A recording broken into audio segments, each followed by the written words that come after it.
एक सवाल पूछूं? आपके रिश्ते इसलिए खराब हुए क्योंकि सामने वाला गलत था, या इसलिए क्योंकि उस वक्त आपने सुना नहीं, बस रिएक्ट कर दिया? आज का ये वीडियो देखना जरूरी है, क्योंकि इसमें कोई लेक्चर नहीं, कोई भारी साइकोलॉजी नहीं, सिर्फ वो सच्चाई जो हर इंसान रोज अपनी जिंदगी में जीता है। अगर आप चाहते हैं कि दोस्ती बचे, घर में शांति रहे और रिश्ते मजबूत हों, तो ये वीडियो स्किप मत कीजिए।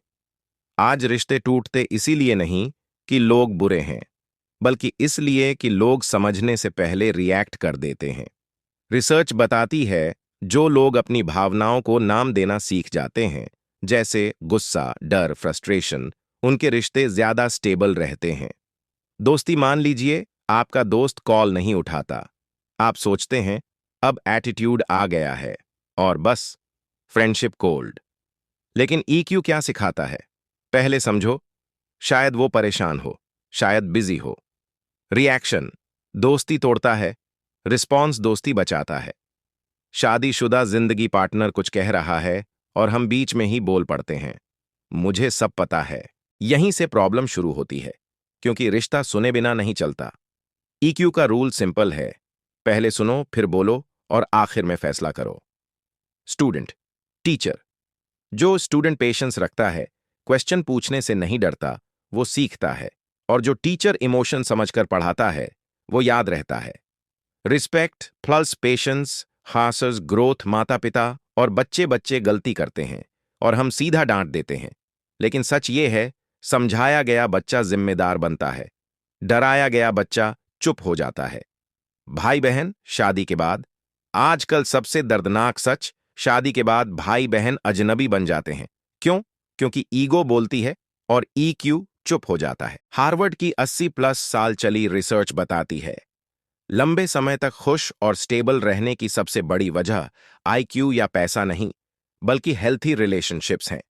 और हेल्थी रिलेशनशिप्स का सबसे बड़ा आधार भावनाओं को समझना और संभालना, ईक्यू।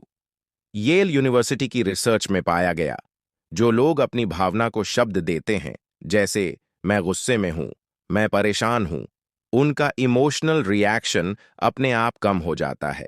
इसे कहते हैं अफेक्ट लेबलिंग, यानी भावना को नाम देना रिएक्शन को रिस्पॉन्स में बदल देता है। स्टैनफोर्ड की स्टडी बताती है, रिश्तों में 69% कॉन्फ्लिक्ट्स प्रॉब्लम की वजह से नहीं, बल्कि तुरंत रिएक्ट करने की आदत की वजह से होते हैं। जो लोग पॉज लेकर जवाब देते हैं, उनके रिश्ते ज्यादा टिकाऊ होते हैं। यूसीएलए की रिसर्च में सामने आया, जिन बच्चों से डांट की बजाय समझाकर बात की जाती है, उनमें डिसीजन मेकिंग और एम्पैथी ज्यादा होती है। यानी पेरेंटिंग में भी ईक्यूजो authority. World famous Gottman institute ने 40+ साल की शादीशुदा जिंदगी पर रिसर्च की। रिजल्ट, शादी में सक्सेस या डिवोर्स की भविष्यवाणी 91% एक्यूरेसी से हो सकती है। सिर्फ एक चीज देखकर, रिएक्शन का तरीका। जो पार्टनर क्रिटिसिज्म और शाउटिंग करता है, रिलेशनशिप वीक। जो पार्टनर लिसन प्लस रिस्पॉन्ड करता है, रिलेशनशिप स्ट्रॉन्ग। एमआईटी की रिसर्च कहती है, जब स्टूडेंट इमोशनली सेफ फील करता है, तो उसकी लर्निंग स्पीड कई गुना बढ़ जाती है। टीचर का ईक्यू स्टूडेंट के आईक्यू से ज्यादा असर डालता है। डब्ल्यूईएफ की 2025-2030 रिपोर्ट में ईक्यू को टॉप 5 फ्यूचर स्किल्स में रखा गया है। Emotional intelligence, active listening, conflict resolution, मतलब 2036। और आगे ईक्यू सिर्फ रिश्ता नहीं, करियर स्किल भी है। एपीए की स्टडीज बताती हैं, जो लोग अपनी इमोशंस को सप्रेस नहीं करते, बल्कि समझकर एक्सप्रेस करते हैं, उनका स्ट्रेस लेवल कम रहता है और रिलेशनशिप्स ज्यादा स्टेबल होते हैं।